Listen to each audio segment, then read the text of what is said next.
guys, welcome back to the channel. So we're going to talk about Oath of the Dagger and 5 female officers that I've decided to give this trait to. Although, you know, one of them you have to give the trait to, but still, it's a thematic win. Let's start with what the trait is. So, for those of you who don't know, let's show off Hisahide. So I figured, you know, Hisahide, consider Hisahide's bromance, almost bromance with Nagayoshi in the text in this one. He could be on here too. All right, so Oath of the Dagger. When being a wife increases husband's abilities. How much? Plus 10. Plus 10. Absolutely crazy. Crazy buff. Plus 10 to all stats. This is nuts because that means if you're like at a 70, you go up to an 80, right? 80 to a 90. So whatever traits you have to think about traits and how they stack. If you're batting at least at 70 on something, it'll jump up to 80, which means it'll jump up in level by itself. So this is a very, very strong trait beyond just the flat numerical value. The trait buff that it can give to the husband is really, really strong. So great trait. Glad it's in the game. Let's go through the 5 that I picked here. First one is Kicho. I mean, it's just theme. She literally has a space open. She only has 2 traits in this game. So Oath of the Dagger almost feels like it was kept out. Like, although, you know what? Now that I think about it, this might have been already included in Deluxe Edition. Somebody let me know in the comments. It's new to me, but I just got Complete Edition and I never owned Deluxe. I feel like this was in Deluxe Edition. So maybe it was left out then. Wow, technically it was left out because I think it was in Deluxe Edition. So you didn't have this if you just bought the regular game. Anyway, she has a blank slot. Oath of the Dagger is fills in the spot. Does Nobunaga does he actually need this bonus? No. His stats are already so high. You hear me talk about this all the time. Snowballing. But another way to look at it is diminishing returns, right? Nobunaga is so strong, his stats are so freaking high, that getting plus 10 to everything, it doesn't really matter. A couple of officers are like that. They're already so up there that getting more stats is like, who even cares at that point? They're already destroying everybody. So it's negligible, right? It's a thematic win. And thanks to Kicho, it exists. If it's not for Kicho and everything and Koei's focus on her. I mean, when I play Samurai Warriors, when I play this game and I hear Dagger, this is what my mind goes to. Is the Oath of the Dagger and Kicho. It's a rent-free situation, you know what I mean? So you have to include it. You need to give it to her. And now that it's dawning on me right now, yeah, this was just taken off of her so that you'd only get it through Deluxe. Thankfully, if you have Complete Edition, you don't know what I'm talking about, and you just have it in the game, which is how it should be. Okay, next one. Mego Hime, Masamune's wife. These 2 on this list are the ones where it's like, yeah, do you really need it? No. But do the husbands need it? No. But is it thematically, is it a home run? Yes. She married into the Date clan, known for her wisdom and talent, which her stats are great, by the way. She was said to have done her utmost to support Masamune. Easy. Easy. Stats are great. Oath of the Dagger goes on her. And you know, one thing about Oath of the Dagger, there's many different shades of Oath of the Dagger here. You know what I mean?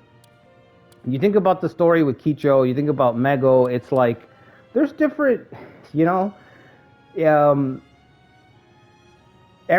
sure everybody's had a girlfriend or at least knows somebody that has this energy, right?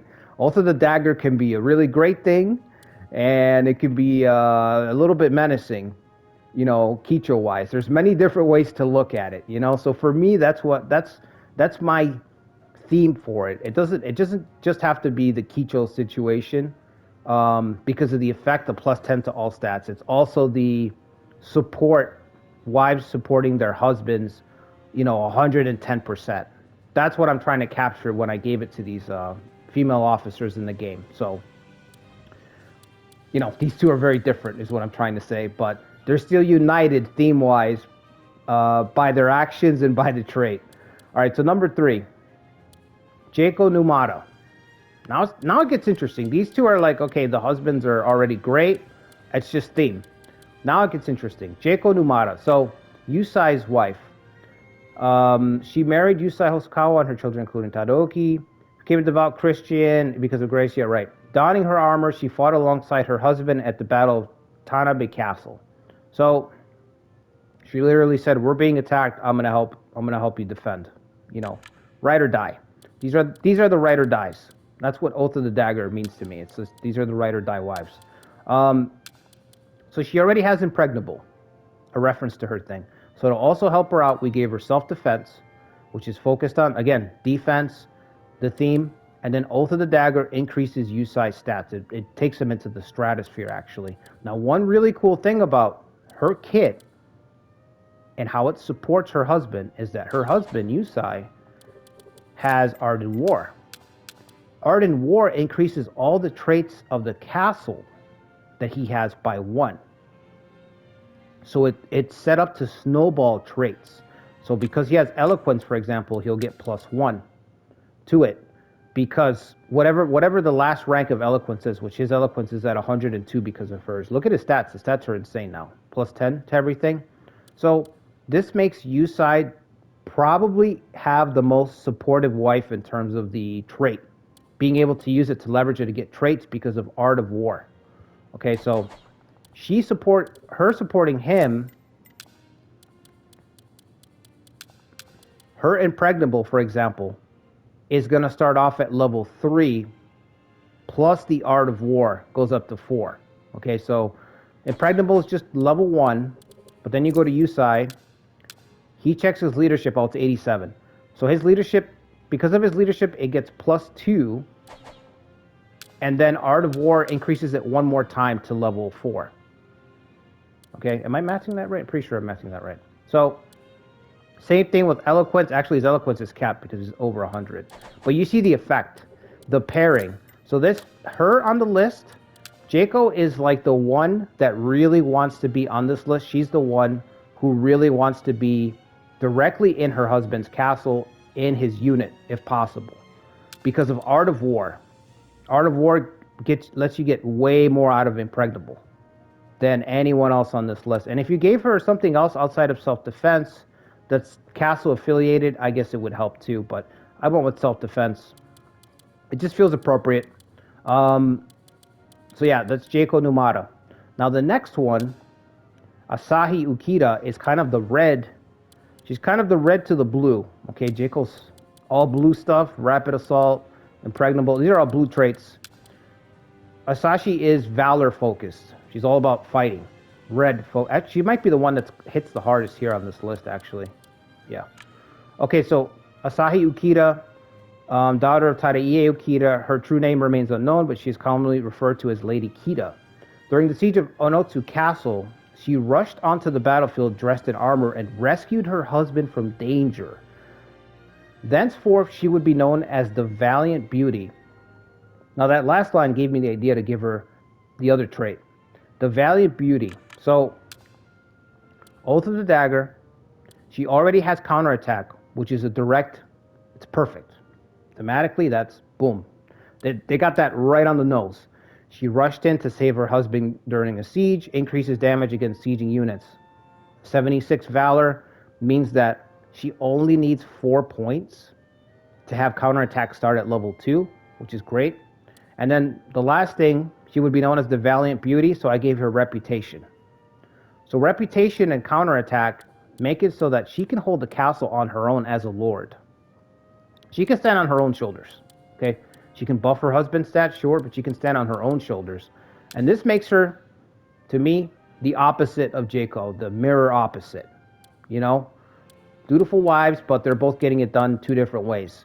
She wants to be in Yusai, with Yusai's unit, or in his castle, helping him, giving him that free impregnable +4. And Asahi Ukita can actually run her own castle. Because counterattack, reputation will increase people's loyalty. So she can run her own, she can go her own way. She can take care of things on her own. Kind of makes me think of Ginchio a little bit, but with her own spin on it. So red to the blue. Again, two different takes on kind of the same idea, and I like that both of these work really well thematically. The last person, Gracia. So Gracia, Mitsuhide's daughter, Tadaoki's wife, devout Christian. She died by her retainer's hand after refusing to become the Western Army's hostage. So she only has gunnery, and to be honest, I feel like she only has gunnery because Mitsuhide's kid. I mean, I don't know. It feels like a random, somebody let me know, but it feels like a random trait to just throw on, but I don't really like moving traits, so I kept it on there, whatever. We had 2 spaces open. So Oath of the Dagger for the first space, which is great for Tadaoki. Let's check his stats, actually. I'm curious. What does that put Tadaoki stats at? Oh, is he running his own castle? Tadaoki, 88 leadership, 82 valor. Oh, it just makes him... It takes him right to that point where it's like, now he's A tier. Okay. So, Oath of the Dagger, plus 10 to all his stats. And then I gave her Utmost Devotion. Utmost Devotion, I was really torn on this one, because when I make these lists, I like to have one person... When I make these trait reworks, I like to have one person be like towering over the rest. And I usually give that person 2 gold traits. So, for example, when I did the Last Stand trait, our Last Stand trait rework with Mototada Tori, he has Last Stand, which is the point of the video, but he also gets Peerless Ploy. So he stands above the rest, right?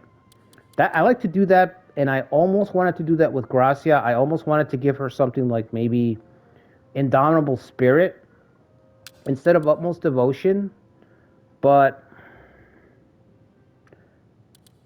it's tough. I'm almost on the line for it, but at the same time, I don't want to use Indomitable Spirit on that. You know what I mean? We don't know. When we get to Indomitable Spirit, we'll see where that fits in. So Gracia on this list is the only one who I might give her Indomitable Spirit down the road. I mean, that's what I would give her. So if I was going to give her another trait, it would probably be that. I'd probably upgrade Utmost Devotion. Anyway, yeah, I don't know about gunnery, but like I said, somebody let me know. But Utmost Devotion, it's more for theme than anything else. The name fits the theme. And then Oath of the Dagger, of course. Super devoted wife. So that's it. 5 out of 5. This list, I feel like you could say it's really 3 out of 5. Kicho and Mego are more thematic than anything else. Like I said, I feel like with these two, you just can't ignore it. Can't ignore it. But the other 3 have their own distinct flavors. Jako, like I said, she's really supportive of Yusai in terms of the castle ability. She pairs so strong with Art and War. Really strong pairing there. Asahi's really good at holding down her own castle because of reputation, and still supporting with Oath of the Dagger. And then Gracia, Oath of the Dagger, Gunnery, and Utmost Devotion, boosting Tadaoki's stats up. And actually, if she's paired with Tadaoki, I guess he would have, level 3 Gunnery. So that could be the thinking behind it, is to give him a strong Gunnery unit now. Because now he'll have plus 10, so he'll be at, 88? So that's something to consider. This is, like I said, I might change it. You guys might see me in the future and she's got Indomitable Spirit. Now that I think about it. You might see that. Again, just for theme. Just for theme. Yeah, I hope you guys enjoyed this one. I'll have more videos like this coming out in the coming weeks. If you could do me a favor, hit the like button, subscribe to the channel if you haven't already. And I'll see you guys on the next one. Till then, take care, everybody.